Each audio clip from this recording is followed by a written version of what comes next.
Okay, kita sambung balik. Nanti saya akan share rakaman untuk rujukan you. Okay, so welcome class GA 2123 untuk inovasi dan teknologi dalam PMP. And then basically memang kuliah kita dah standardize kan. And then saya rasa tak clash dengan mana-mana waktu kelas you yang lain kan. Semua free kan, antara 2 to 5. But actually tutorial yang kita ada sekitar 3 jam lah kat sini. But it depends on the needs, keperluan in terms of the coverage that we need to settle in 1 week to another. So kalau kita rasa kita perlu maksimaskan sehingga 3 jam, then I will do it. Kalau kita rasa macam we can do it within 1.5 hour, then we just kata shorten the duration for the session for that week lah. Alright. So basically kita setuju 2 hingga 5 you all memang free kan kelas? Free, Doktor. Alright, very good. Free, Doktor. Okay, good. So as I said earlier, this course aims to prepare you as our students, pre-service teachers ataupun bakal guru lah dengan pengetahuan dan juga kemahiran yang berkaitan dengan penggunaan teknologi dalam pendidikan. So afterwards, we will be touching a bit on the concept of technology in education. Apa yang dimaksudkan dengan teknologi? Ya? Adakah bila kita sebut tentang teknologi itu dia bersifat penggunaan tablet ke internet sahaja? Ataupun adakah teknologi ini bermaksud yang selain daripada itu? So kita akan bincang tentang itulah pada petang ini. And then of course sebagai pelajar ataupun pre-service teachers, bakal guru yang akan mengajar di sekolah nanti, you will be able to explain the concept of educational technology. At the same time, you need to be able to explain the domains. Domains apa yang ada di dalam teknologi pendidikan ini yang akan mendasari kefahaman anda semua, yang mana bila masuk ke lapangan, maksudnya bila you mengajar kat sekolah, you will be able to choose, you will be able to plan, you will be able to develop as well as to implement it. And then at the end of the every teaching session yang ada, kita akan boleh juga melaksanakan penilaian, right? So kita akan nampaklah kenapa aspek design ni, development, implementation dan evaluation ni sebagai yang kata fasa-fasa yang penting bagi seorang bakal pengajar lah. Bakal pengajar, saya nak panggil cikgu pun mungkin tak semua akan mengajar kat sekolah kan. Mungkin selepas ni ada yang rasa I don't want to teach in school, selepas habis graduate ni saya nak terus buat master, saya nak buat PhD, saya nak terus jadi lecturer. It's all up to you, but as long as we are in the education sector, we are actually educators lah. So boleh kita gunakan sebagai yang kata istilah educators lah ataupun tenaga pengajar. Kita tak spesifikkan bahawa kemahiran educational technology ini mesti dikuasai oleh guru sahaja. Tidak, kerana kemahiran di dalam teknologi pendidikan perlu dikuasai oleh sesiapa saja yang mengajar. Sama ada awak mengajar kat sekolah ke, awak mengajar dekat college ke, awak mengajar dekat universiti ke, atau mungkin boleh jadi awak akan menjadi trainers, ya, yang akan train you punya trainees lah.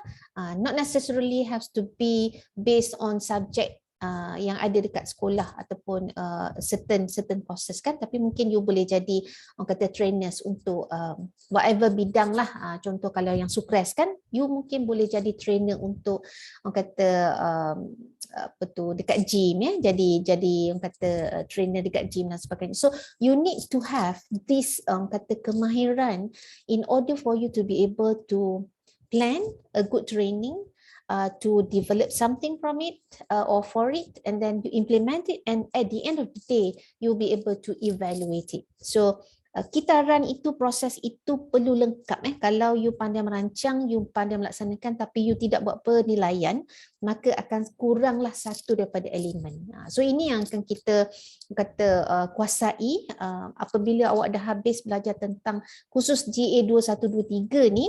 Saudari sepatutnya boleh orang kata menerangkan balik kalau orang tanya awak belajar apa GA 2123 ni, apa yang mudah yang awak nak terangkan tentang educational technology kepada saya. Maybe your friend would ask you such question kan. So you at the end will be able to explain it in your own sentences, in your own phrases about your understanding, and then what are the things that you may want to highlight di dalam setiap untuk fasa-fasa yang ada tu lah, right? So please be excited because from my previous students testimonials, saya memang selalu dapat kata remark yang positif daripada pelajar-pelajar. Pelajar suka sebenarnya dengan kursus Cikgu 1, 2, 3 ni. Sebab bukan hanya you belajar something dry kan, tetapi dia akan menjadi lebih exciting sebab kamu semua akan deal dengan hands-on experience, kamu akan membangunkan bahan augmented reality kan. Pernah dengar tentang augmented reality tak sebelum ni? Have you heard about AR before? Class? Hello? Tak pernah. Tak pernah okay. So please be excited sebab augmented reality is very kata interesting, something new yang mana semua orang akan suka bila kita menggunakannya di dalam teaching and learning, right? And then of course as what has been explained by Dr. Azrati lah, kita akan ada perjumpaan secara synchronous. Ya, synchronous dan sometimes akan ada secara asynchronous lah. Synchronous means sekarang lah secara kata semua orang akan berada di hadapan laptop masing-masing. We will be online at the same time, simultaneously. That is what we call as synchronous. Asynchronous, on the other hand, is actually where we can online regardless of bila yang kita nak. You nak online malam ke, you nak online siang ke. But we can still have the kind of asynchronous discussion. You boleh letakkan soalan, kemudian bila saya ready, saya baca. Kalau saya tanya soalan, mungkin you tak baca terus kan? Bila you ready, you baru jawab. So that is what we call as asynchronous. Dia berlaku masih dalam talian, masih dalam menggunakan kata line internet lah, internet line, contohnya dekat website ke, dekat Telegram ke, dekat mana-mana lah, you can follow dan sebagainya. But the interaction or the time apabila kita online itu tidak berlaku secara simultaneous. That is what we call as asynchronous. Atau dalam bahasa Melayunya apa kelas synchronous dengan asynchronous ni? Istilah ni you kena tahulah bila belajar teknologi pendidikan. Teka-teka. Synchronous apa? Dan tak segera. Very good. Segera dan tidak segera. Yang mana satu segera? Synchronous segera ke asynchronous? Synchronous. Synchronous kan? Segera lah maksudnya kita bersama-sama online pada waktu yang sama. Okay, tidak segera dipanggil sebagai asynchronous.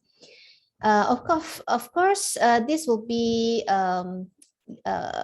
tugasan lah yang akan saudari akan laksanakan. Ada 2 individual assignment, ada 2 group assignment dan ada 1 quiz yang akan top up kepada overall markah yang you akan bawa untuk kursus CA 2123 ni lah.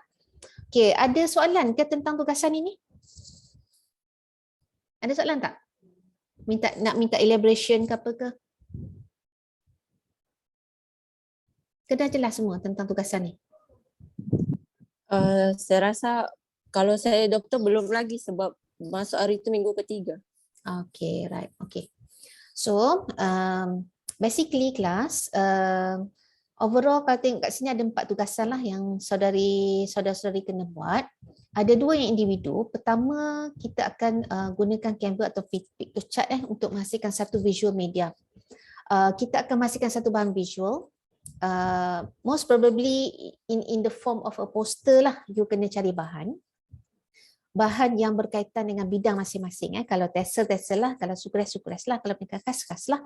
So find or look for one specific topic and then search for the related information. Cari maklumat-maklumat yang berkaitan yang kamu rasa sesuai untuk dimasukkan di dalam bahan visual tersebut. Okay, bayangkan you akan menghasilkan satu poster. And then sebagai tambahan, saya juga akan memberikan kamu tugasan untuk menghasilkan satu CV. Semua dah ada CV ke? Curriculum vitae? Dah pernah buat CV ke sebelum ni? Belum. Okay. So kita akan buat 2 lah. Satu CV, satu lagi kita akan buat bahan visual yang berkaitan dengan topik. Right? So saya akan tunjukkan nantilah cara macam mana nak guna Canva, boleh guna Pictochart dan sebagainya.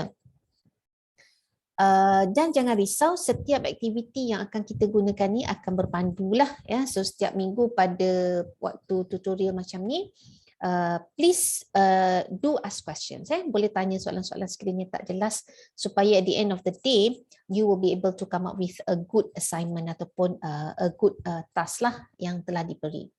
Yang kedua, saudari akan menghasilkan satu e-portfolio. E-portfolio, kita akan cover juga tajuk ini tentang e-portfolio. Kita akan menggunakan Bibli, di mana di dalam e-portfolio ni apa kelas? Have you heard about portfolio? Faham tak apa dia yang dikatakan sebagai portfolio? Pernah dengar tak?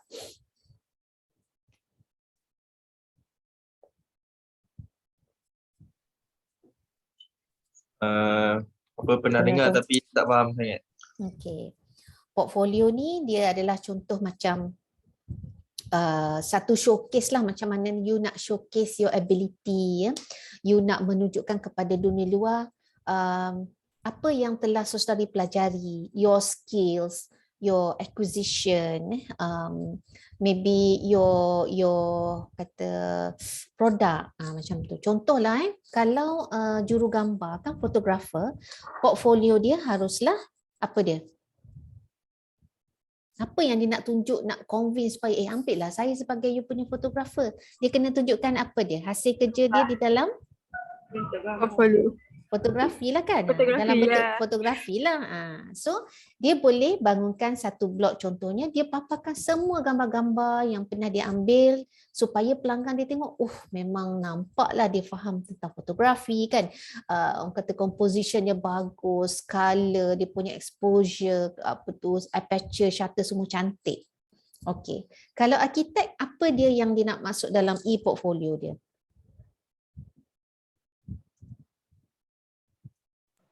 Lakaran. Lakaran apa? Lukisan dia lah kan. Arkitek tu maknanya mungkin pelan bagi satu-satu bangunan yang dia reka kan. Contoh, okey. Kalau tukang jahit? Jahitan dia baju. Hasil jahitan dia lah kan. Baju moden lah, baju lelaki, baju perempuan. Okay, enough with those examples. Kalau kamu semua sebagai pelajar pula, apa yang you nak masuk dalam e-portfolio kelas?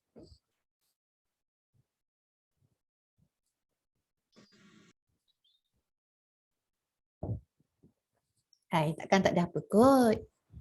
Dah tahun 2 duduk kat UKM ni. Apa yang you rasa, bayangkan e-portfolio ni adalah something that you will bring or you will show to your prospect employer. Katalah ujung semester pada tahun 4 nanti, e-portfolio ni dah berkembang kan. Jadi awak nak pergi cari kerja contoh. Janganlah tunggu interview SPPA je.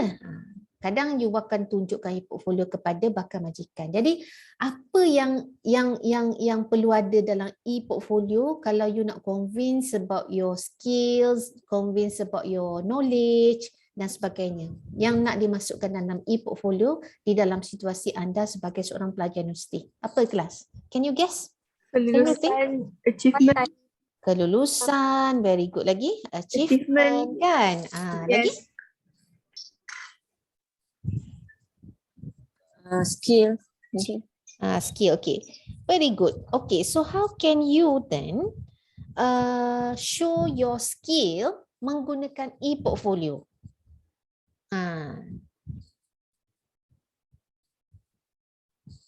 Macam mana majikan tu nak tahu you ada skill? Certain skill. Apa pembuktian dia? Selain pada sijil? Gambar, video, aktiviti, itu tak? Jadi dengan erti kata mudahnya, kalau kita membina satu e-portfolio, apa yang perlu kita masukkan di dalam e-portfolio tersebut adalah anything related to our learning activities. Kan, kelas apa yang awak dah masuk, apa pembelajaran yang awak telah pelajari, your reflection tentang apa yang anda lalui, ya, documentation tentang aktiviti-aktiviti yang telah dilaksanakan dan sebagainya. So, portfolio is actually a compilation lah daripada hasil kerja ataupun pengalaman dari segi yang kata pembuktian terhadap pencapaian seseorang calon ataupun seseorang individu itu. Dan apabila dia E bermaksud, apabila ada E kat depan tu kelas, e-portfolio, what does it mean? Online. Dalam bentuk elektronik lah, E kan, dalam bentuk elektronik. So sebab itulah kalau you lihat di sini, bila kita cakap tentang assignment nombor 2 ni, dia berkaitan dengan pembangunan e-portfolio berasaskan kepada blog. Berapa orang yang dah ada blog ni kelas? Siapa yang pernah ada blog sebelum ni? Yang risau, saya tak nak minta alamat pun, saya tahu blog awak tu banyak jiwa lara kan. Saya just nak tahu, ada tak yang berpengalaman membangunkan blog sendiri? Ada tak? Ada. Ada ke tak ada ni? Ada, Ada okey. doktor. Yang ada guna apa? Blogspot. Blogspot Blogspot ada yang dah guna Weebly. Okey. Ada guna WordPress tak? Tak ada. Wix ada tak guna Wix? Okey, alright, tak apa. Tapi untuk sebenarnya banyak lagi lah antara orang kata blog provider ataupun website provider yang boleh kita gunakan. Tetapi untuk tujuan kelas ni kita akan berkenalan dengan penggunaan Weebly. So for those yang pernah membangunkan website ataupun blog guna Weebly ni, okey lah. That means you are familiar enough kan dengan dia punya konsep drag and drop dan sebagainya. But that's fine. You may then help your friends lah dengan kemahiran yang dah sedia ada itu. Okay, so basically ada dua lah tugasan. Satu untuk bangunkan visual. Untuk visual ni awak kena bangunkan satu untuk CV, satu lagi bangunkan satu bahan visual yang berkaitan dengan tajuk ataupun pengkhususan masing-masing. And the second one is anda akan membangunkan satu personal blog lah menggunakan Weebly, yang mana di dalam bahan tersebut nanti saya akan rungkaikan satu-satulah apa yang awak kena masukkan dan sebagainya. So no worries about that. Semuanya akan guided insyaAllah. Dan untuk tugasan ketiga, secara assignment group ni, yang ni awak kena buat secara grouping tau. Di mana you akan hasilkan satu bahan multimedia ataupun animation. Ni pun saya akan pandulah cara macam mana nak buat storyboard dan sebagainya. Inilah tujuan kita akan berjumpa setiap minggu pada minggu-minggu tutorial lah. Sebab kita akan pandu pelajar-pelajar untuk come up dengan tugasan masing-masing. Yang keempat, ini yang keempat, this is the most exciting one I think, where in group you will be developing an augmented reality learning kit, yang mana kita akan hasilkan secara bersama-sama dan kita akan buat pembentangan pada kebiasaannya pada minggu yang terakhir. And then of course the last one is quiz, where everybody will be assessed ataupun will be evaluated via online. Kita akan gunakan UKM Polio lah sebagai platform untuk quiz tersebut. So please be aware of the announcement. Make sure that you will be online at the time, the actual time and the actual date where the penyelaras will open up the link. And then you will be given a certain duration of time for you to complete answering all the questions, right? So kena alert lah tentang ini. So altogether inilah dia pemberat markah yang akan kita beri kepada setiap orang. E-portfolio will give you 20% of the overall mark. Bahan visual 10%. Kemudian bahan multimedia yang berkumpulan tu 30%. Bahan AR 30%, and another 20% will be given to you based on your performance in online quiz. So altogether you will be having 100% of the overall mark untuk tugasan ini. So saya harap anda semua akan dapat menguasai semua tajuk dan juga maklumat yang akan kita ajarlah di dalam kelas ini. So these are the tutors punya wajah-wajah lah. So this is Dr. Azrati. She's the one will be coordinating the course. Last time I was the coordinator, but since I was in the UKM shape, I'm no longer able to coordinate this class lah. So I pass this over to her. So this is PM Dr. Rosni, this is Dr. Khalid, this is Lieutenant Colonel Major Muhammad Jasmi, this is Dr. Siti Fatimah, dan this is Dr. Nafiza. Alright, so enough with the tugasan. Okay.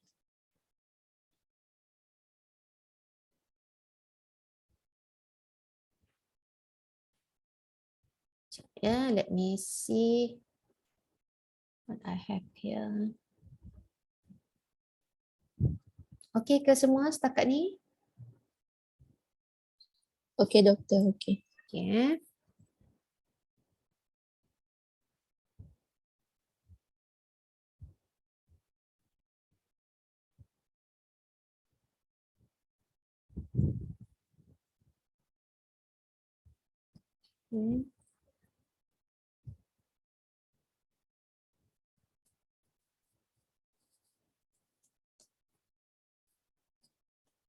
Saya nak buat canvas kejap.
Okay.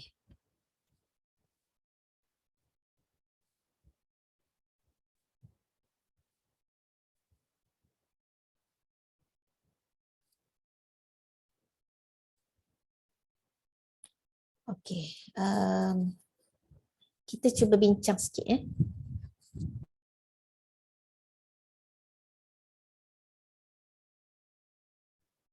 Sorry, kita cuba bincang sedikit tentang konsep dalam teknologi lah. So as I said earlier kan, di dalam kursus ni memang saudari kena faham apa itu konsep teknologi sebelum kita dapat menggunanya secara optimum di dalam perancangan dan juga pelaksanaan pengajaran lah. Alright. Okay, so apa yang sebenarnya dimaksudkan dengan teknologi pendidikan, tapi sebelum tu kita masuk sedikit tentang tajuk learning lah.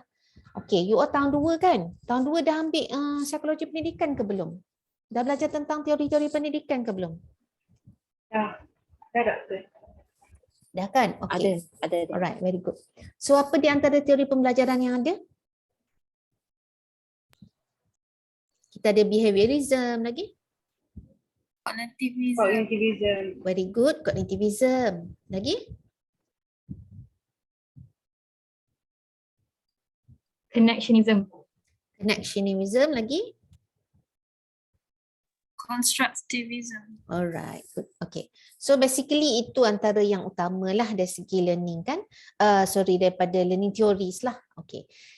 Tapi of course saya rasa you came across already kan apa yang dikatakan sebagai learning. So this anggap ni sebagai satu kata revision lah for all of us. So learning, when we talk about learning, is actually the process of developing a new knowledge kan, skills ataupun attitudes. Maksudnya apabila kita mengatakan bahawa when a learning takes place, it means that seorang pelajar itu akan berlaku apa dia? Penambahan kan? Penambahan, mungkin boleh jadi perubahan pun, betul tak? Ya, tentang apa dia? Dari segi knowledge dia, pengetahuan dia, dari segi apa dia lagi? Kemahiran, atau juga mungkin dari segi sikap ataupun perception dia terhadap sesuatu perkara. Pernah kan terjadi macam kita sebelum ni kita tak tahu kan tentang, contohlah kita bercakap tentang apa dia, vaksin untuk COVID-19, right? Ingat tak awal-awal dulu apa kita punya perception? At least orang kata masyarakat punya perception towards vaksin ni. Semua orang berani ke semua orang macam ragu-ragu? Ragu-ragu. Semua orang semua kan? orang tak nak ambil doktor, ambil yang last. Yes, because kita dengar macam-macam myth kan, ada cerita ni kena cucuk AZ lah, lepas tu ada blood clot dan sebagainya. So kita takut kan. So tetapi setelah kita didedahkan dengan maklumat, kebaikan, testimonials dan juga kata planning daripada pihak government sendiri kan tentang pentingnya kita mengambil kata vaksin ni, apa terjadi pada attitude kita? Kita semua berebut-rebut nak ambil vaksin pula selepas tu. Ingat tak? Perasan tak? Kan? So, attitude can change, skills can change, and knowledge also can change. Change in the sense that sama ada dia mengubah perspektif kita daripada kita tak tahu kepada tahu, daripada kita ragu-ragu kepada kita yakin, atau boleh jadi kata learning boleh berlaku dari sudut penambahan maklumat ataupun pengetahuan kita. Kalau sebelum ni kita tak tahu pun tentang domain dalam teknologi pendidikan, kita tak pernah tahu pun tentang wujud ataupun cara macam mana nak membina bahan augmented reality dalam bahan pengajaran kita kan. Tapi bila kita dah belajar, oh senang je rupanya buat AR ni kan. And then you pun dah ada skill. Jadi bila you dah melalui proses pembelajaran, you pun meningkatlah dari segi kemahiran tu, betul tak? Jadi secara mudahnya bila kita sebut tentang learning, bermaksud berlaku penambahan, berlaku perubahan, berlaku anjakan dari sudut tiga konsep itulah pengetahuan, kemahiran dan juga sikap kita lah apabila kita telah melalui satu-satu proses pembelajaran ataupun apa yang Sumadino Itel katakan tentang interaction antara seorang pelajar itu dengan maklumat dan juga environment. So in this sense, bila kita sebut tentang information dan juga environment, bermaksud apa dia yang kita dapat daripada pensyarah kita, apa yang kita bincangkan dengan rakan-rakan kita, that is information. And then environment, contohnya macam saya bagi, saya bagi kamu 10 minit untuk cari maklumat tentang Blipa contohnya. Lepas tu saya nak kamu letakkan di dalam bentuk infografik dan lepas tu present kepada rakan-rakan. That is kind of learning environment. Maksudnya mereka bentuk satu aktiviti supaya awak semua boleh cari bahan, lepas tu daripada bahan cuba nak faham and then come up with your own sentences to explain about Blipa contohnya kan. Apa Blipa ni tak tahu kan, tapi bila you dah cari bahan, you dah cuba memahami and then you paraphrase pula in your own words and then you present it to your friends, fellow friends, tentulah akan berlaku apa kelas? Berlaku tak peningkatan kefahaman? You rasa? Berlaku doktor, berlaku. Kan? So itulah maknanya apabila kita menjadi seorang educator, you need to understand what it takes for learning to take place. Apa di antara perubahan yang perlu kita anjakkan dalam kalangan pelajar kita untuk memastikan pelajar kita itu belajar, kan? Okay. Dan in order for us to make sure or to assess that students had learned something, dia dah bertambah dari segi knowledge dia, bertambah dari segi skills dia, apa yang kita perlu buat kelas? Macam mana you nak tahu yang student dah menguasai ni? Apa you perlu buat?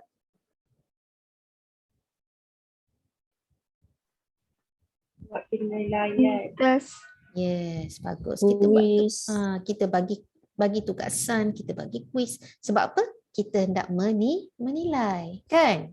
Okay. So faham tentang learning Okay, and of course it is said here that learning involves selection, pemilihan bahan, pemilihan masa, pemilihan aktiviti kan, dan juga melibatkan arrangement. You ada ambil kurikulum dan pedagogi belum?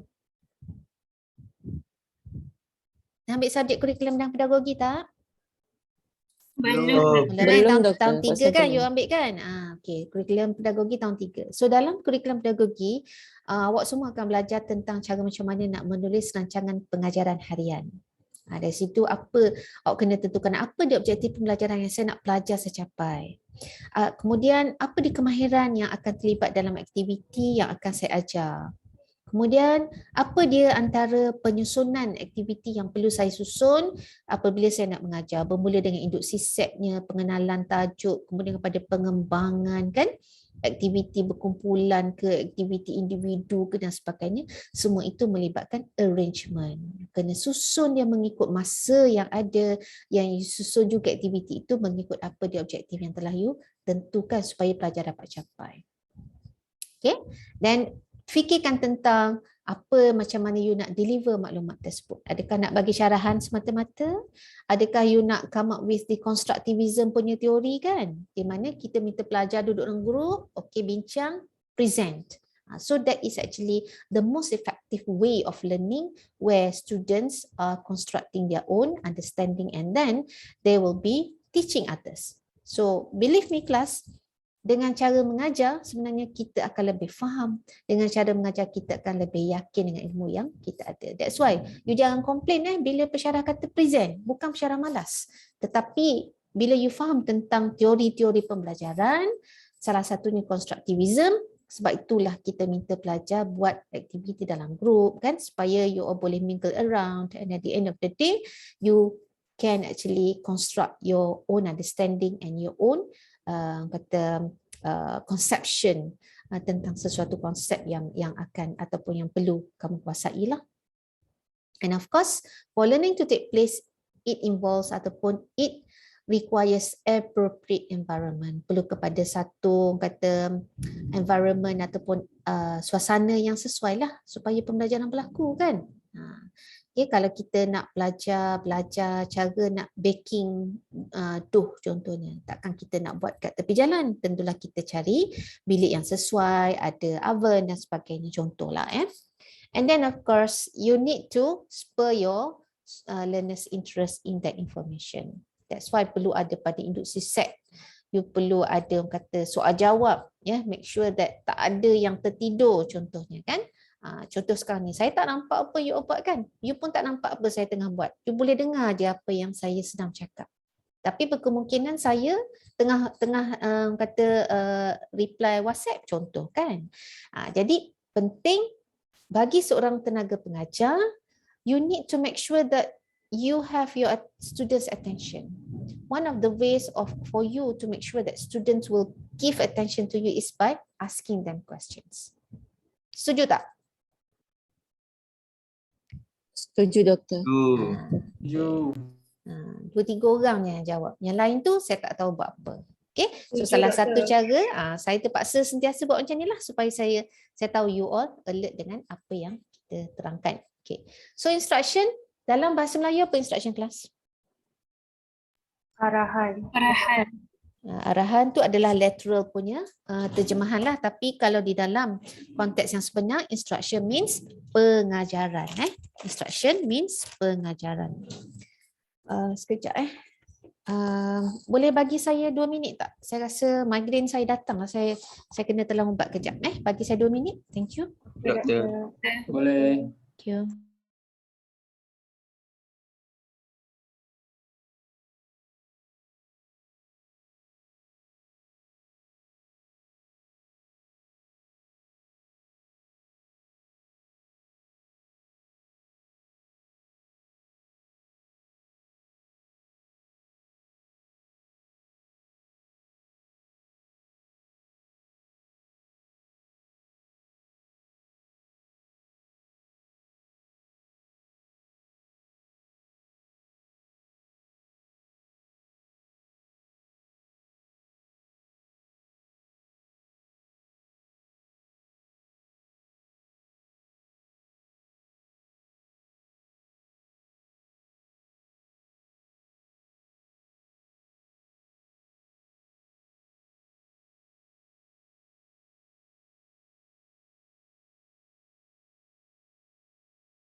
Okay, sorry kelas Okay, kita sambung.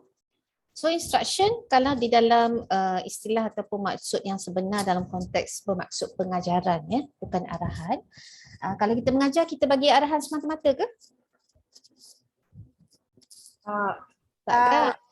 Memang kita akan ada bagi arahan pada pelajar tetapi kita tidaklah mengarah sepanjang masa kan. Jadi instruction yang tepat dalam konteks perbincangan kita pada hari ini merujuk kepada pengajaran lah ya, aktiviti pengajaran. So what is actually pengajaran? Dikatakan sebagai arrangement penyusunan maklumat dan juga penyusunan environment untuk facilitate learning, untuk membantu supaya pembelajaran itu berlaku. Learning kan tadi kita dah bincangkan perubahan dari segi knowledge, skills, attitude dan sebagainya, right? So instruction ialah aktiviti pengajaran yang melibatkan penyusunan maklumat, penyusunan environment untuk kita menyokong pembelajaran itu berlaku lah. Okay, saya teruskan kepada seterusnya. Okey, masuk kepada instructional technology ya. Kelas mungkin tadi perasan perkataan educational technology kan? Perasan tak? Educational technology. Ada doktor. Okay, Ada yang. Alright. So sekarang ni kita ada instructional technology.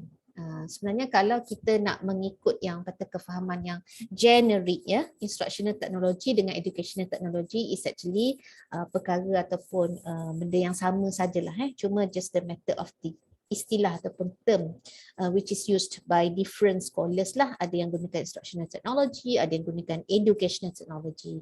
Tetapi kalau kita buat pembacaan secara lebih mendalam, ada yang differentiate antara instructional dan juga educational, yang mana yang lebih besar ada katakan educational lebih luas skop dia, instructional lebih menjurus kepada aktiviti pengajaran dan pembelajaran bersama dengan pelajar semata-mata. But that is not our main concern here.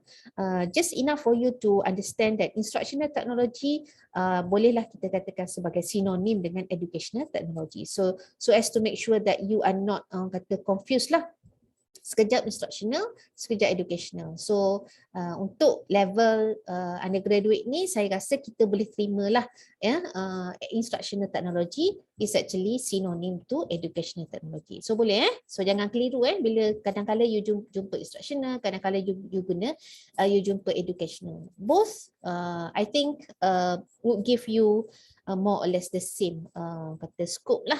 Kecuali kalau bagi scholars di peringkat master sampai PhD yang nak kata go in depth, memang ada sedikit perbezaan dia, right?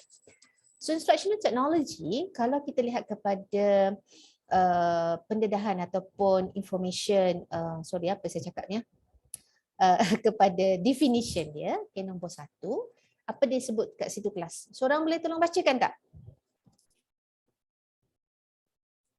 Can you read this aloud for me? As the media born of the communications revolution, which can be used for instructional purposes alongside the teacher, textbook and blackboard.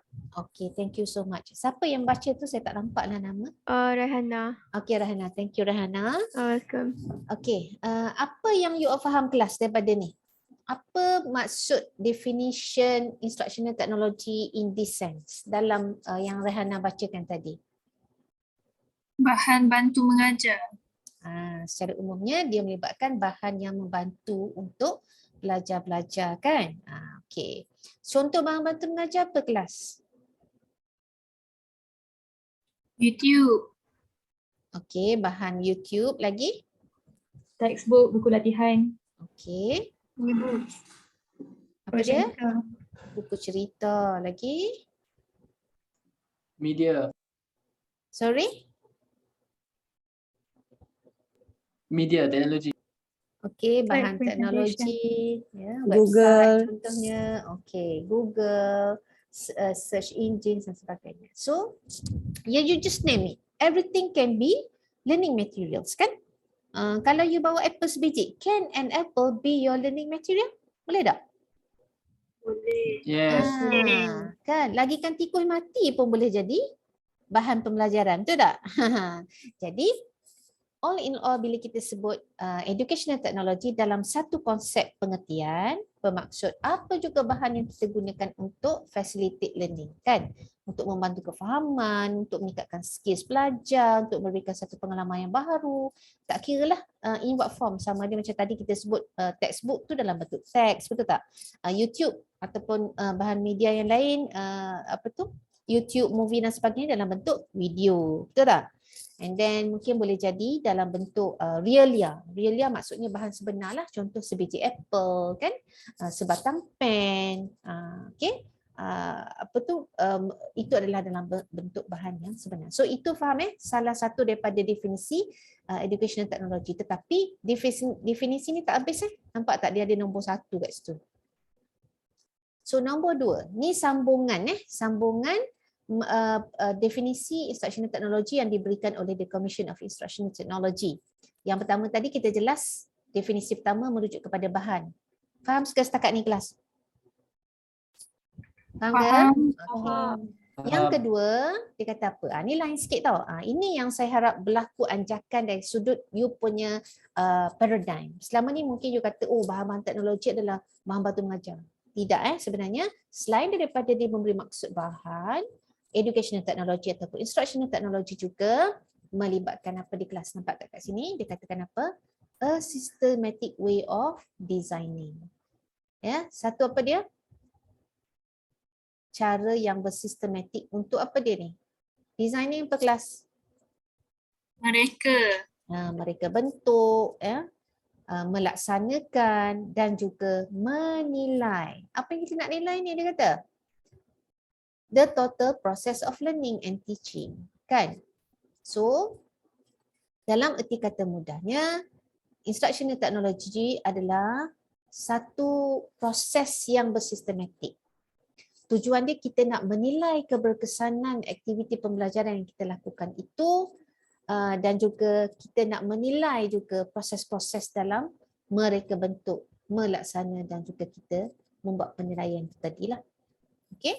In terms of specific objective, so kita akan nilai balik. Adakah objektif yang kita letak dekat pelajar at the first place tadi tu tercapai ke tidak? Ataupun objektif itu sendiri, adakah saya perlu mengubah objektif ni kalau saya nak ngajar kelas lain? Macam tu Kerana di dalam educational technology ini, apabila kita buat aktiviti, kita laksana, lepas tu kita buat penilaian, kita akan dapat maklumat yang akan memberikan kesedaran kepada kita sama ada kita tahu apa yang kita rancang, kita laksana tu dah berkesan ataupun tak berkesan. Dan kalau tak berkesan, dia tak habis kat situ saja kelas. Sebagai seorang tenaga pengajar, as an educator yang memahami tentang konsep instructional technology, you mesti mampu untuk merangka semula. Hasil daripada evaluation yang buat tu kalau nampak ada kelemahan, so you have to think, apa lagi yang perlu saya perbetulkan? Kalau ini tak sesuai dengan kumpulan ini, untuk grup yang seterusnya takkan saya nak buat benda yang sama, kan? So you need to think about how you can then improve your teaching and learning in the next session. So all in all, apa yang awak boleh rungkaikan ataupun awak boleh summarize kat sini kelas tentang maksud instructional technology. Boleh tak letak dekat chat tu? Ataupun nak letak dekat Telegram pun boleh. Yang mana you rasa selesa. Kita nak letak dekat chat ke dekat Telegram?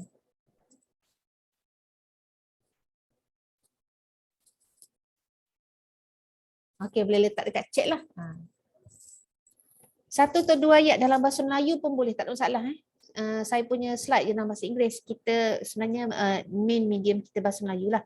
Apa yang awak faham, yang secara mudahnya kalau kita nyatakan kat atas saya minta awak terang kepada saya pun maksud instructional technology berasaskan daripada definisi 1 dan 2 tu tadi. Boleh tak? Cuba type kat situ. Tak apa, dia tak ada jawapan salah ataupun betul. Saya just nak tengok saja your participation. At least saya boleh nilai lah. You all dah faham setakat mana dah. Boleh cuba? Silakan. Okay. Kreativiti dalam PDP. PMP berasaskan teknologi. Alright.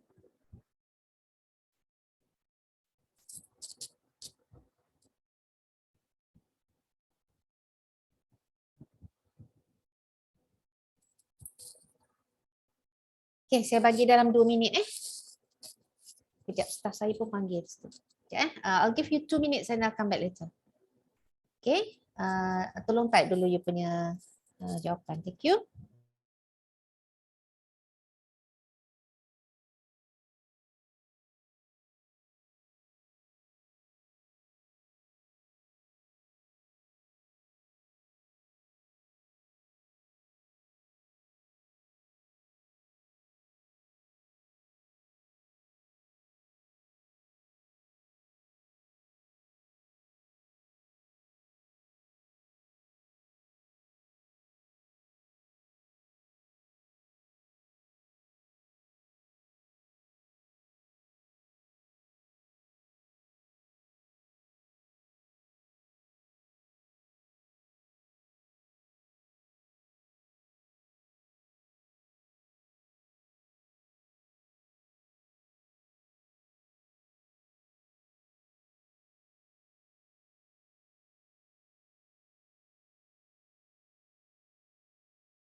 Okay.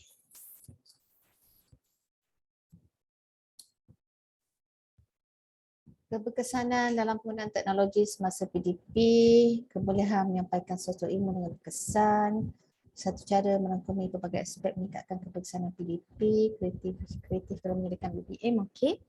PDP berkesan melahirkan pelajar kreatif berkomunikasi dengan baik. Okey.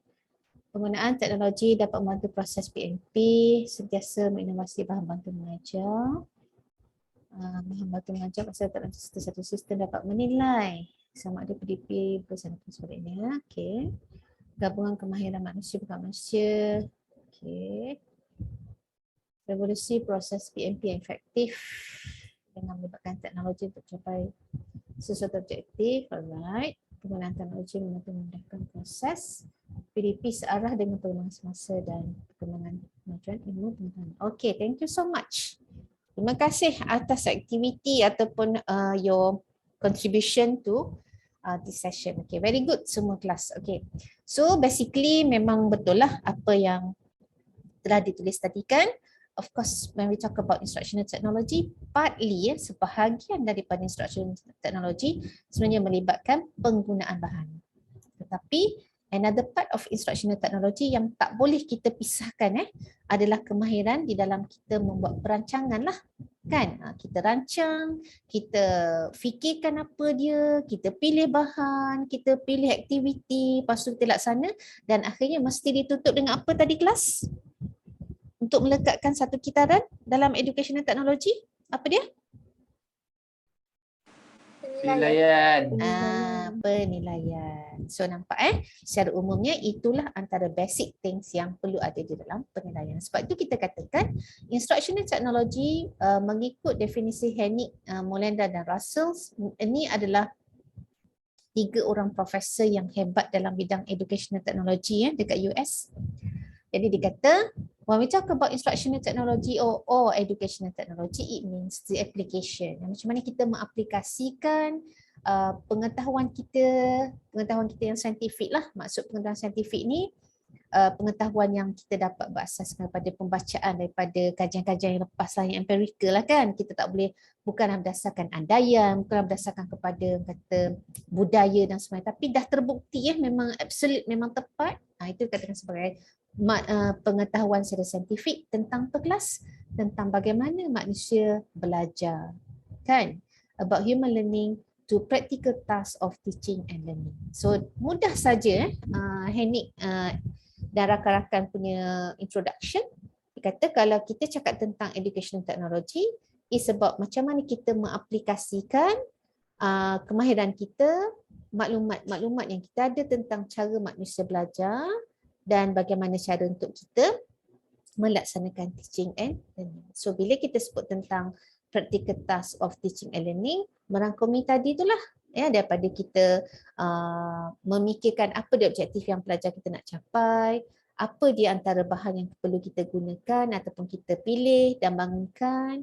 Lepas kita laksana, kita lakukan penilaian. So are you familiar with formative and summative assessment class? Pernah dengar tak formative dengan summative? Tak. Tak dah ambil belum ambil pengukuran penilaian Belum. lagi. Okey, tak apa, nanti kita akan tengoklah apa beza summative dengan formative assessment. So ini sedikit lagi tentang apa yang dikatakan sebagai teknologi, Okey, yang ni. Dan okey, kalau ikut Sears and Ritchie, dia kata teknologi merupakan teori and practice, teori dan amalan di dalam mereka bentuk, dalam membangun, melaksana, mengurus dan menilai keseluruhan proses teaching and learning yang berlaku. So, kelas kalau kita sebut teknologi kan, apa yang awak tergambar dalam fikiran? Apa dia contoh teknologi? Teknologi in teaching and learning, apa yang you all fikirkan? Zoom. Zoom, okey. Lagi? Banyak What doktor. else? Banyak kan? Yelah banyak, senarai sikit. Komputer. Komputer, laptop, lagi? Handphone. Windows. Sekeping gambar, adakah ianya teknologi? Sebatang pen, adakah ia teknologi? Teknologi. Teknologi. Awak sekarang tengah duduk kat lantai ke atas kursi? Kursi. Adakah kursi itu teknologi? Teknologi. Yes. Okey, jadi janganlah terbatas bila sebut teknologi ni hanya benda-benda yang elektronik yang terkini je. Macam awak tadi kan, sebut internet lah, laptop lah, smartphone lah kan. Kerana maksud teknologi ialah sesuatu yang memudahkan pekerjaan. Itu yang basic asas teknologi. Jadi sebab tu kalau kita kata sehelai kertas, adakah kertas itu teknologi? Yes, betul. Teknologi. Kan? Sebab kalau tak ada kertas, payahlah awak nak menulis. Habis dinding rumah kena conteng sebab tak ada kertas. Betul? Kan? Jadi teknologi secara umumnya selagi mana ia membantu mempermudah setiap urusan manusia, itulah teknologi. Itu teknologi secara umum. Tetapi bila kita sebut teknologi dalam pendidikan, tentulah dia melibatkan apa kelas? Apa maksud teknologi dalam pendidikan? Kalau dalam umum kita kata whatever bahan yang memudahkan urusan. Kalau teknologi pendidikan? Membantu dalam pengajaran dan pembelajaran. Very good. Apa juga bahan-bahan, tak kiralah dia ni media baru ke, bahan kuno ke, ya, papan putih dan juga sebatang kapur kan, kuno kan, tradisional. Tetapi selagi mana dia membantu meningkatkan kefahaman pelajar, membantu supaya learning itu berlaku, maka dia adalah teknologi di dalam pendidikan. Boleh faham Ada berlaku tak orang kata perubahan sedikit dari segi awak punya persepsi terhadap teknologi dalam pendidikan setakat ni? Ada berlaku penambahan ilmu dan juga perubahan dari segi kefahaman tak? Sangat doktor. Ada.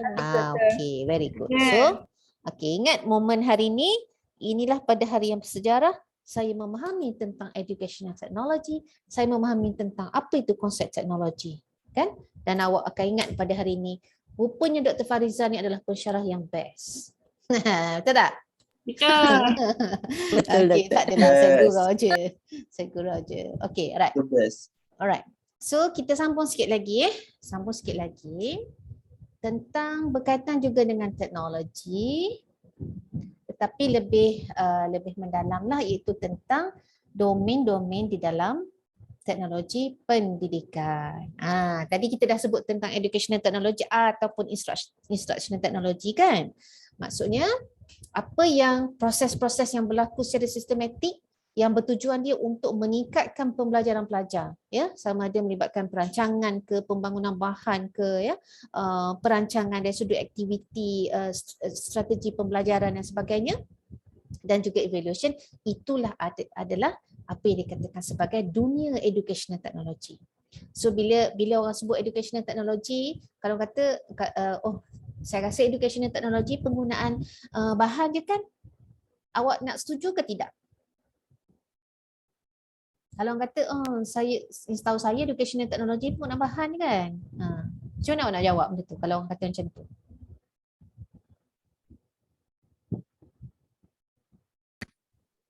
Awak setuju tak?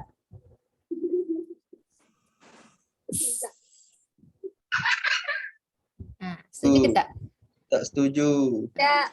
Okay, kalau tak setuju sebab apa awak tak setuju? Apa yang awak nak tambah explain pada kawan awak yang kata cakap macam tu?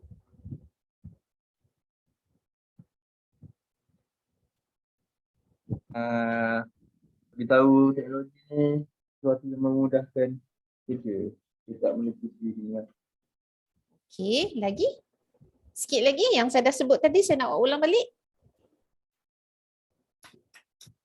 Yang berakhir dengan penilaian tu, apa dia? Objektif, bahan, lepas tu pelaksanaan, lepas tu kita buat penilaian. Okay, very good. Okay, semua dapat A untuk GA 2123. Yay! Alright. So now class, let's look at the 5 domains of educational technology. Dia ada 5 kat sini. Yang dah kita sebut pun tadi. Design, reka bentuk, development pembangunan, utilization ialah penggunaan ataupun pelaksanaan, management adalah pengurusan dan evaluation adalah penilaian. So saya ingat, boleh terus ingat ni kan? 5 domains of educational technology. Okay. Saya print screen, nanti saya share dekat group dan slide ni pun saya akan share. Okay. So let's look at the first domain class, iaitu di bawah reka bentuk. So dalam ni saya tak nak cerita terlalu panjang this is actually for my master's class, but I think enough for you to understand that there are 5 domains di dalam educational technology. Ya, dan domain yang pertama jatuh di bawah apa yang kita kata sebagai design ataupun reka bentuk lah. Kita ada instructional design, kita ada message design, ada instructional strategy dan juga ada learning characteristics. So 4 yang saya senaraikan kat sini is actually ruang-ruang ataupun elemen yang kita perlu faham lah kalau kita nak mereka bentuk pengajaran, kita nak macam nanti kalau you masuk kelas kurikulum dengan kurikulum dan pedagogi kan, awak akan bangunkan RPH, rancangan pengajaran harian. So dalam rancangan pengajaran harian itu sebenarnya kefahaman tentang educational technology ni akan sangat-sangat membantu, sebab masa awak nak tulis rancangan pengajaran tu lah awak akan kena pasti, apa yang saya nak sampaikan, that is message design. Macam mana saya nak sampaikan dia message design juga dalam bentuk video ke, kenapa? Dan kenapa saya nak guna video? Tak boleh ke kalau saya guna bahan-bahan teks? So those are pertimbangan yang awak semua akan fikirkan semasa awak nak merancang rancangan pengajaran. Sebab tu dia duduk di bawah reka bentuk ni, design ni. And then of course you will be dealing with apa dia strategi pengajaran yang sesuai. Dalam kurikulum pedagogi awak akan belajar secara lebih terperinci, yang mana saya takkan teranglah secara terperinci dalam kelas ini, cukup dengan pengertian, kefahaman, kesedaran bahawa semasa saya nak mereka bentuk pengajaran saya kena tahu apa dia strategi pembelajaran dan kenapa saya nak pilih strategi pengajaran itu. Right? Kadang-kala novice ataupun guru-guru baru ni, pengajar-pengajar baru ataupun dalam pre-service teachers ni yang tak tahu lagi tentang seluk-beluk pengajaran secara mendalam, bila kita tanya sebab apa awak nak guna ThinkPads Share sebagai you punya instructional strategies, dah terkulak-kulak, klik-pah duk tengok ke kita. Sebab apa? You don't know the justification or the big why kenapa awak nak memilih strategi itu. So that's why sebagai seorang yang memahami instructional design ataupun instructional technology or educational technology, awak seharusnya faham dan boleh jawab kalau tanya sebab apa nak guna secara konstruktivism, sebab apa nak guna learning theory konstruktivism untuk tajuk ni. So awak kata sebab saya akan letakkan pelajar dalam grup saya expect pelajar ni akan kata construct kefahaman dia sendiri. Contoh kan. Tapi berlainan kalau you ada satu bahan learning kit yang berbentuk gamification misalnya, you tak sesuai nak jadikan dia sebagai konstruktivism. You lebih sesuai menggunakan learning theory behaviorism. Sebab di dalam behaviorism ada apa? Ada pengukuhan, ada peneguhan kan? Sama macam dalam game. Bila kita berjaya, kita akan dapat markah. So bila kita dapat markah, kita akan rasa lebih bersemangat, betul tak? Dan wujudnya competition dengan rakan-rakan ataupun kumpulan yang lain. So that's why you need to understand di dalam fasa reka bentuk, which is the first domain dalam educational technology, ialah awak semua kena faham kenapa dan bagaimana nak mereka bentuk sesuatu rancangan pengajaran itu. Dan kenapa awak memilih itu sebagai reka bentuk awak. Faham And of course kelas, tanpa memahami tentang karakteristik learner ni, macam mana kita nak rancang? Macam sekarang, saya tahu saya mengajar kamu tahun 2. Saya tahu kamu tak ambil lagi kurikulum pedagogi. Kamu tak ambil lagi pengukuran penilaian. Maksudnya saya ada sedikit latar belakang tentang apa dia prior knowledge yang you dah ada. Ataupun apa maklumat yang you belum ada. So therefore saya boleh kata keep the pace of my teaching supaya saya boleh sesuaikan dengan apa yang you dah tahu dengan apa yang you belum tahu. Kan, betul tak? And then saya pun tahu yang you datang daripada 3 program yang berbeza. Kan? So saya bolehlah bagi contoh dalam TESOL boleh, saya boleh bagi contoh dalam SUKRES dan berniaga khas. Saya tak bolehlah bagi contoh satu je, jealous lah pelajar-pelajar yang lain. Betul tak? So maknanya di sini, kemahiran apabila awak menjadi seorang tenaga pengajar yang bagus adalah apabila awak memahami pelajar dan awak pakai maklumat tersebut untuk deal with your students. Macam mana you berinteraksi dengan pelajar? Apa dia contoh-contoh yang awak buat? So ini adalah antara kemahiran di dalam aspek reka bentuk. So saya tak nak cerita panjang lah sebab ni tadi dah ada 1, 2, 3, 4. Next slide is actually penerangan bagi setiap ini. Saya rasa saya skip sajalah yang ni. Instructional design, I think saya tak nak cerita panjang lah, cukup dengan awak memahami bahawa domain yang pertama di dalam instructional design atau educational technology is actually design atau reka bentuk. Okay. So inilah dalam instructional design ni ada proses menganalisis, kita reka bentuk, kita bangun, kita laksana dan kita menilai. Basically more or less dia adalah kitaran ataupun fasa-fasa yang perlu kita laksana di dalam educational technology juga tetapi instructional design is actually satu kata panduan lah kepada pengajar atau kita sebut sebagai instructional designer. Kita adalah instructional designer. Bila saya nak mengajar ni, saya kena design saya punya pengajaran saya punya instruction untuk saya sesuaikan dengan apa dia objektif yang saya nak awak capai pada hari ini, contoh kan. Sebab tu saya kena cerita tentang domain-domain teknologi, apa maksud teknologi pendidikan, sebab objektif pada petang ini saya nak supaya at the end of the session students will be able to explain apa dia maksud educational technology dan apakah dia 5 domain tersebut. So that's how you go about designing your instruction. So all in all, instructional design is actually satu proses di mana kamu akan mengguna pakai fasa atau melaksanakan fasa-fasa inilah untuk memastikan objektif pembelajaran itu dapat dicapai dengan sebaiknya. So we also have message design tadi, melibatkan macam mana kita nak memanipulasi lah apa tu bahan-bahan yang ada untuk kita menyampaikan maklumat. So nanti kita akan cerita lebih panjang saya rasa semasa kita buat latihan untuk menghasilkan visual tu. Kan you nak bangunkan CV, you nak buat poster, saya rasa saya akan cerita lebih panjang tentang message design selepas inilah, right? And of course, instructional strategies macam saya katakan tadi, sama ada contoh awak nak buat aktiviti berkumpulan ke kan, lepas tu daripada berkumpulan bawa balik kepada individu ataupun daripada individu berpecah masuk ke kumpulan. So inilah strategi-strategi pengajaran yang perlu kita fikirlah. Macam tadi kan, saya nak keluar jumpa staf sekejap.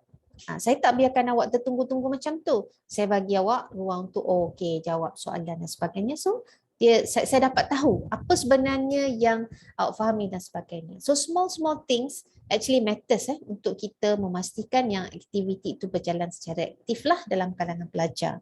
So yang ni saya dah terangkan tadi, apa di antara background pelajar yang perlu kita tahu kan, apa dia yang pelajar-pelajar dah tahu, yang pelajar belum, itu semua akan mempengaruhi aspek reka bentuk kita. Boleh faham setakat ni kelas? Ada soalan tak tentang domain yang pertama?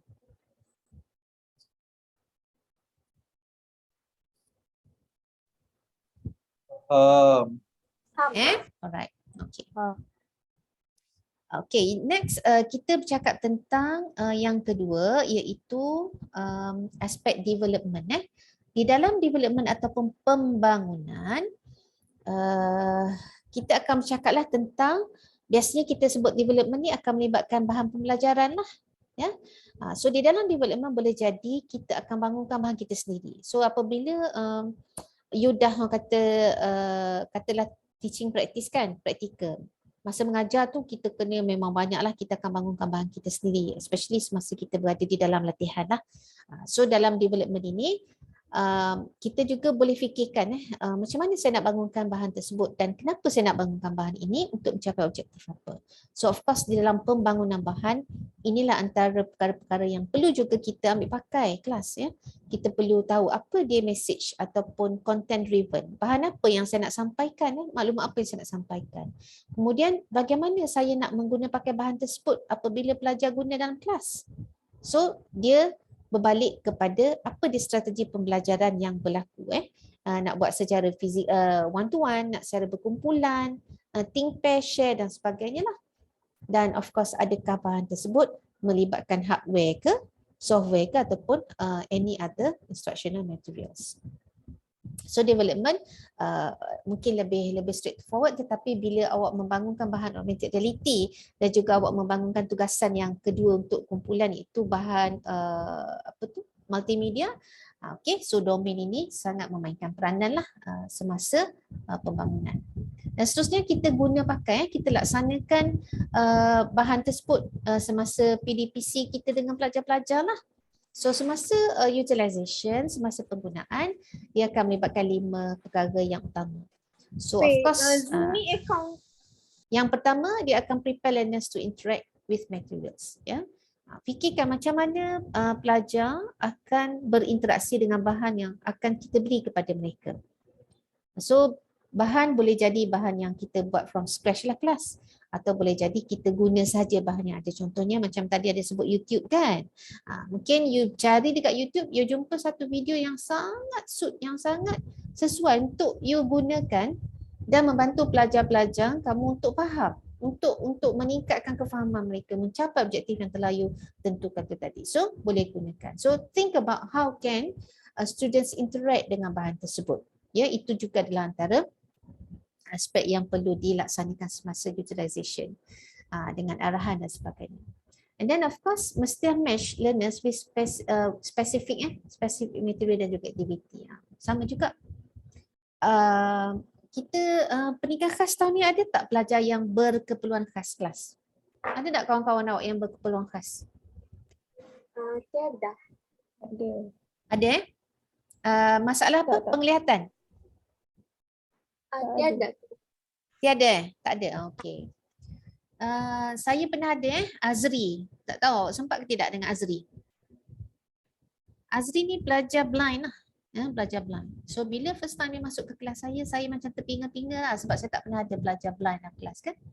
So pada hari tu saya bagi satu video tau, animation, yang mana semua pelajar yang celik ni boleh menikmati lah sebab dia animation, tak ada suara, ada muzik tetapi ada teks. I think I was showing them multimedia on EEE learning. Tiba-tiba Azri masuk dan saya rasa sangat-sangat bersalah sebab apa? Azri tak dapat apa-apa. Dia hanya mendengar muzik yang ada di dalam video tersebut dan saya hampir menangis lah masa tu sebab saya rasa macam bersalah dekat dia kan. But from there saya belajar bahawa pelajar-pelajar blind ni adalah very bright student. Mereka prefer bahan-bahan dalam bentuk PDF misalnya sebab dia guna JAWS tu kan yang boleh baca tu kan. So of course kelas bila kita utilize, bila kita laksanakan, kita kena matchkan bahan yang kita sediakan itu dengan kapasiti pelajar kita. Kan? Contoh macam saya bagi tadi, saya pun tak sure. Saya tak tahu tiba-tiba pelajar ni masuk ke kelas saya sebab saya tak tahu dia terpilih kelas tutorial saya. Jadi saya tak bersedia lah. Tapi from there onwards saya dah switch saya punya bahan-bahan pembelajaran itu untuk match dengan keperluan yang spesifik ada pada pelajar ini. So begitu jugalah bila kita melaksanakan whatever kinds of materials that you want to utilize in your teaching and learning with your students, make sure that you know your students' capacity. Contoh kalau you gunakan satu bahan flashcard kan, bahasa Inggeris, tetapi words ataupun vocabularies yang ada pada flashcard tu sangat tinggi. Kita nak mengajar pelajar mungkin sekolah rendah, tapi kad yang kita gunakan menggunakan perkataan-perkataan yang kata high level lah. So tentulah tak match dengan keperluan pelajar ke tak? So make sure you have that. So make sure you need to match it your materials with your learner's capacity. Seterusnya, tentulah semasa pembelajaran ataupun sebelum pembelajaran, apa yang perlu kita buat kelas? Sebelum pelajar berinteraksi dengan bahan tu, apa yang seorang tenaga pengajar perlu buat? Explain. Explain, very good. Ataupun kita bagi instruction lah kan. Okay, saya nak kamu duduk dalam kumpulan, bertiga sahaja. Okay, bila seorang ni guna, yang lain catat contoh. So, bagi guidance kepada mereka supaya interaksi itu berlaku dan objektif itu dapat dicapai seperti mana yang kita rancang. And then the fourth one, providing for assessment of the results. So make sure in every activity yang kita laksanakan pelajar, make sure you have some assessments so as to assess ataupun kita boleh mengukur measure students punya acquisition, students punya performance based on activity yang telah kita berikan kepada mereka.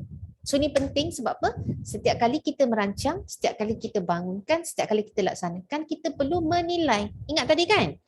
Jadi you perlu menilai sama ada aktiviti itu sesuai ke, aktiviti itu membantu dan sebagainya. And then of course last one, incorporating this usage into the continuing procedures of the organization. And of course proses ini adalah satu proses yang berterusan, which takes place in a loop kind of form. You melalui satu proses yang you tahu, okay, if I do this then saya tahu kumpulan lain pun akan might be okay with that. Kan? Provided that kumpulan tu kumpulan yang ada ciri-ciri yang sama lah. Of course the next domain yang keberapa dah ni kelas? Kedua. Yang Tiga. Masuk keempat. Sudah saja nak tengok cloud ke belum ni. Tiga. Okay, yang pertama apa dia? Pertama apa dia kelas? Design. Okay, very good. Lepas tu? Development. Lepas tu? Utilization. Utilization. Right, utilization. So we are in the Domain 3. domain number 3 to be utilization. So sikit lagi, media utilization ialah cara macam mana kita menggunakan bahan-bahan tersebut dengan cara yang bersistematik, of course melalui proses komunikasi yang berkesan yang kita rancang itu tadi.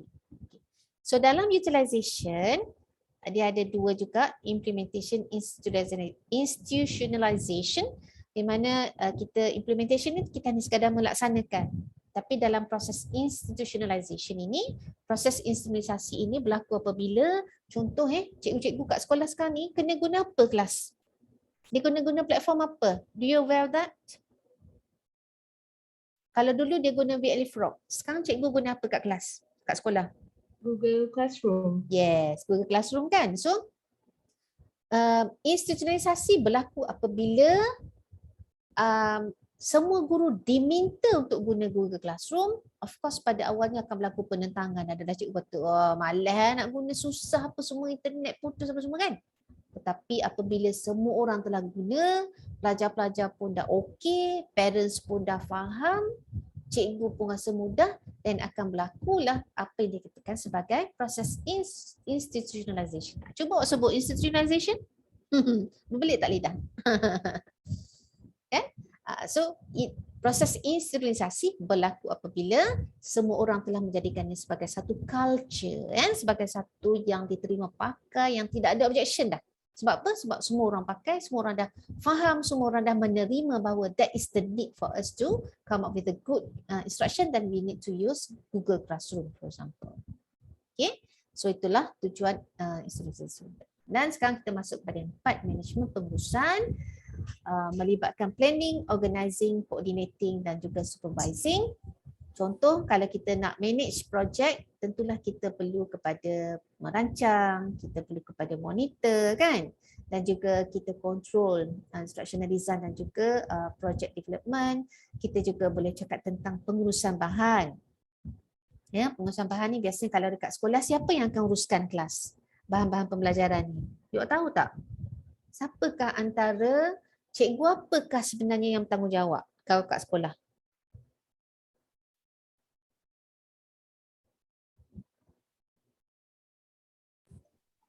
Ketua panitia. Okay, very good. Mungkin ketua panitia. Lagi? Cikgu disiplin. Cikgu disiplin. Okay, cikgu disiplin nak resource, nak manage resource apa tu? Inventory rotan-rotan. Apa dia? Biasanya selain pada cikgu disiplin, ketua panitia, Mata pelajaran. kita ada guru media. Kan? Guru media. Guru media ni biasanya dia akan menguruskan perpustakaan, lepas tu dia akan menguruskan pembelian bahan-bahan pembelajaran, dan ini dia akan berkait rapat dengan ketua panitia lah. Ketua panitia akan mencadangkan, oh ni dia antara bahan-bahan yang kita perlukan untuk kegunaan ahli panitia. Sometimes ketua panitia boleh buat pembelian sendiri. Sometimes melalui guru media. Terpulanglah kepada pelaksanaan kat sekolah. Sometimes guru media akan mengumpulkan semua keperluan pembelian daripada semua panitia dan dia buat purchase. Dan bahan-bahan itu akan disusun, disimpan dengan cara yang baguslah, yang ada inventory-nya kan. Sama juga kalau guru sukan kan. Apa di antara resource yang perlu ada untuk jasmani kelas? Mana Sukres ni? Apa dia kelas? Hello. Mana Sukres kat sini? Ada doktor. Apa dia bahan untuk dalam pembelajaran jasmani? Apa benda bahan resource dia? Cepat. Sorry? Tak dengar.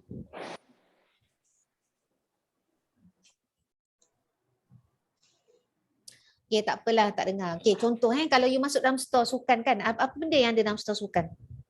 Alatan sukan. Contoh? Ada bola, Lagi? kayu hoki, Okey Okey, perasan tak kadang-kala bila awak masuk dalam setengah-setengah sekolah, kayu hoki tu duduk melambat-lambat, betul tak? Lepas tu nak ambil kayu hoki tu terpijak-pijak pula sampai patah sebab nak ambil bola sepak yang ada dekat rak kat atas tu. Jadi inilah yang kita katakan sebagai pengurusan dari segi sumber, bukan hanya sekadar dari segi bajet, supply time dan sebagainya, tetapi juga dari segi penyimpanan bahan-bahan. Sama juga dengan carta-carta, kalau you beli cat yang banyak kan, kat mana nak simpan? Gulung-gulung lama-lama, pakai getah, lepas tu terpenyek-penyek dengan buku budak-budak, akhirnya kertas tu, carta tu akan rosak.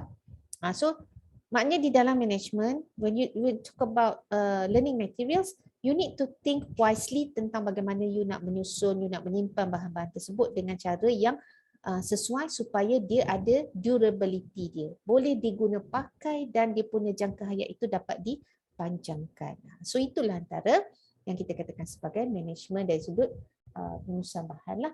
Begitu juga dengan information management dan sebagainya. Dan yang terakhir kita masuk kepada domain penilaian, which is the last one, is the process of determining the adequacy. Kita mengukur kecukupan, kita mengukur sufficiency, sama ada ni okey dah ke? Apa lagi yang perlu kita tambah baik ke? Tak okey, just nice, okey. Tak perlulah tambah baik contoh kan. So inilah kepentingan bila awak merancang, awak membangunkan sesuatu, awak melaksanakan, mesti end up dengan satu evaluation. If not, then you will not be able to say that, oh, this is effective. This is not effective because you don't have a set of data telling you whether what you were doing was sufficient or not. Understand? Okay. So dalam evaluation sedikit kita ada problem analysis, kita formative dan juga summative. Macam tadi saya tanyakan, awak familiar tak dengan penilaian formative dengan penilaian summative ni? Okay, let's look at one by one lah. Oh, tak ada. Okay. Problem analysis yang ni, dalam kita membuat penilaian, katalah kita dah mengajar kan, kita pun tengok objektif ni tercapai tak. Dengan cara apa? Kita mungkin macam tadi awak sebut apa, ada kuis kan, buat latihan, bagi tugas pada pelajar dan sebagainya. Let's say awak buat kuis, contoh apa tu, dalam TESOL tu tadi awak guna flashcard, then at the end of the session you want your students to be able to write it down accurately. Maknanya dari segi ejaan, tanpa melihat kat mana-mana, maknanya dia kena hafal cara apa tu, dia punya spelling tu. Tiba-tiba awak tengok, ramai pula yang tak boleh nak ingat kan, procrastination contohlah kan. Kata procrastination, tak erti nak eja. Okay. So apa yang awak perlu buat? Apa sebenarnya message di sebalik you kena pasti ramailah student saya tak boleh nak eja kata perkataan ni. What does that mean, kelas? Apa maksud dia, kelas, kalau awak dapat data yang macam tu? Are you happy with that? Happy tak dengan pengajaran hari tu? Tak. Tak kan? There must be something wrong somewhere, betul tak?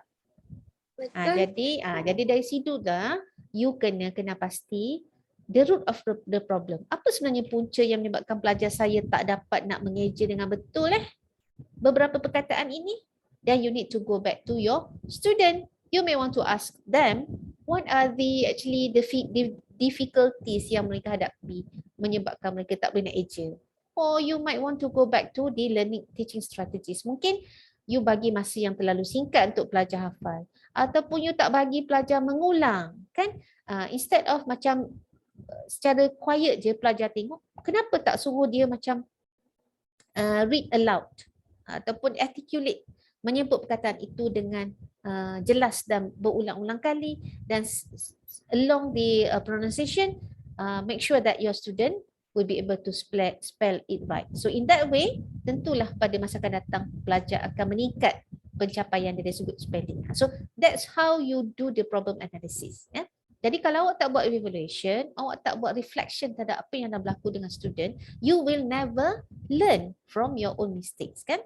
So sebagai pengajar, you jangan takut kita buat kesalahan because we are human. To err is human kan. So daripada itulah sebenarnya dia akan sentiasa meningkatkan kemahiran awak sebagai seorang tenaga pengajar yang bagus. I have been teaching more than 20 years.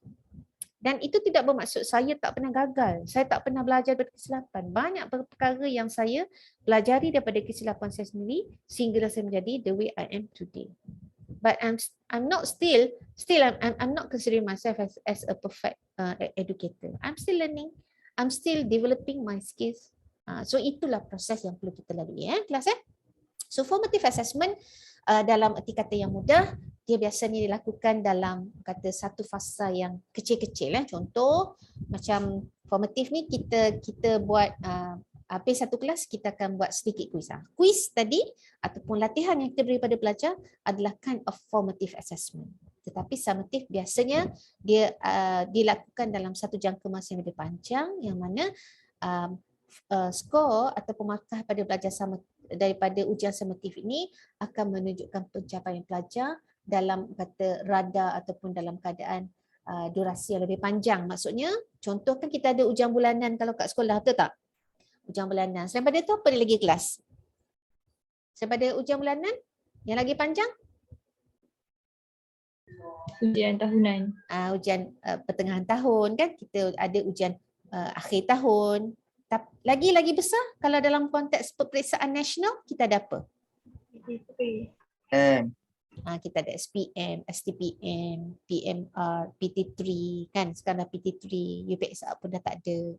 So summative assessment is actually satu penilaian yang kita laksanakan untuk mengukur pencapaian pelajar dalam satu jangka masa yang lebih panjang. Manakala formative assessment kita laksanakan dalam satu jangka masa yang lebih singkat dan lebih mikro sifat dia. Contohnya untuk satu-satu pengajaran, satu-satu waktu pengajaran. Might be kelas dalam satu-satu pengajaran yang berlangsung selama katalah double period you mengajar kat sekolah kan. Dalam double period tu pun you boleh buat beberapa siri formative assessment bergantung kepada apa yang awak nak nilai. Jadi bergantunglah kepada macam mana guru menilai ataupun merancang formative assessment. So all in all, kita ada berapa kelas? Berapa domain yang kita ada dalam educational technology? Can you name it? 5. Okay, pertama? Design. Very good. Development. Okay, very good.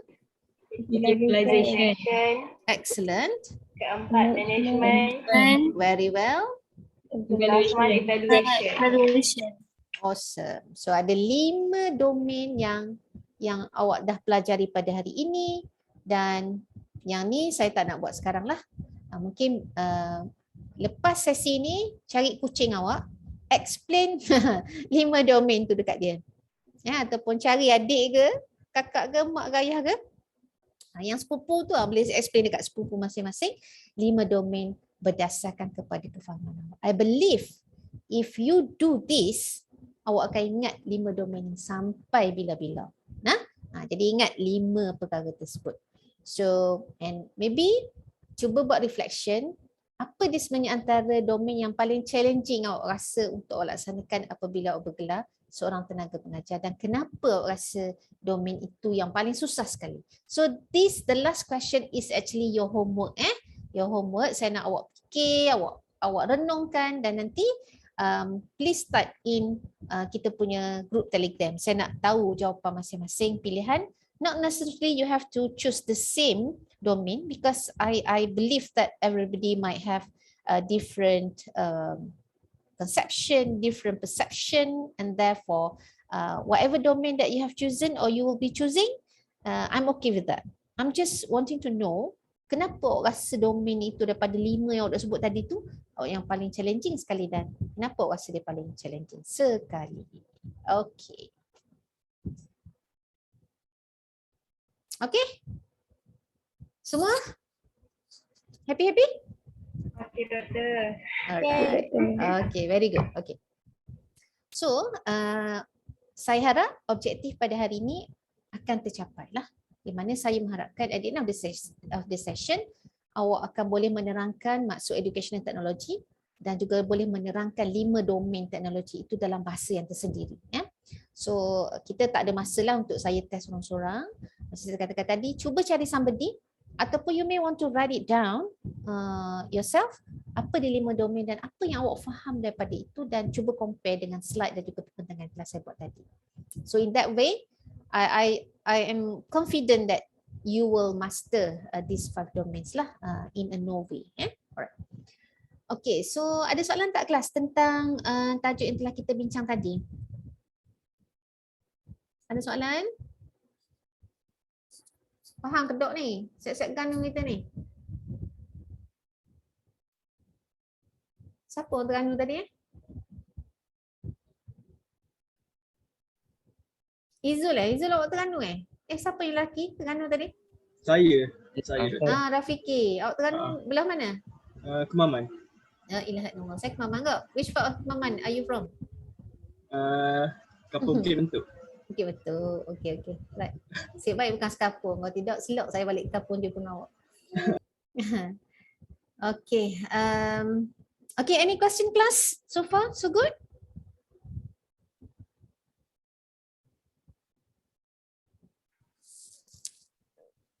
Tak ada jawab ni, saya tak pasti sama ada awak rasa so far so good ke so far so bad?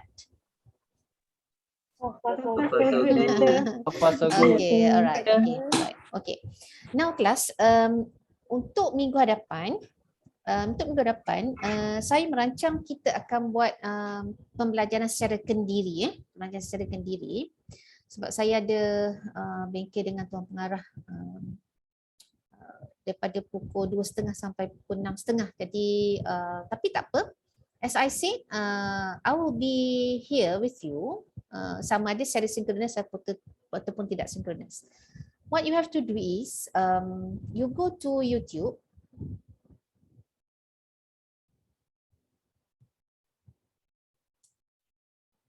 Pergi ke YouTube. And then pergi ke saya punya ni. Pada Khalid ni. Okay, buat sekarang Okay, pergi kat sini.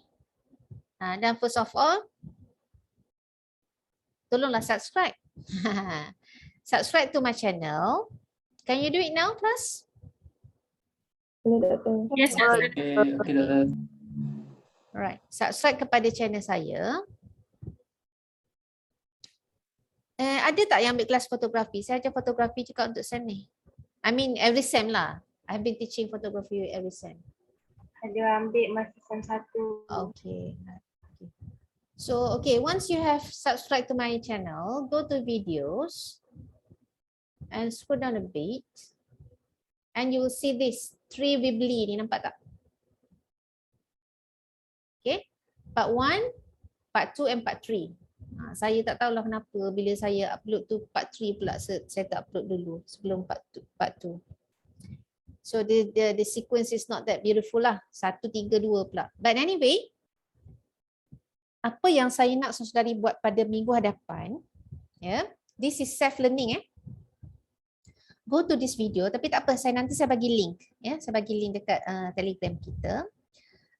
Pergi klik tengok part 1 sampailah part 3, di mana di dalam video ini saya memang terangkan satu persatu kelas tentang bagaimana awak boleh come up dengan Weebly.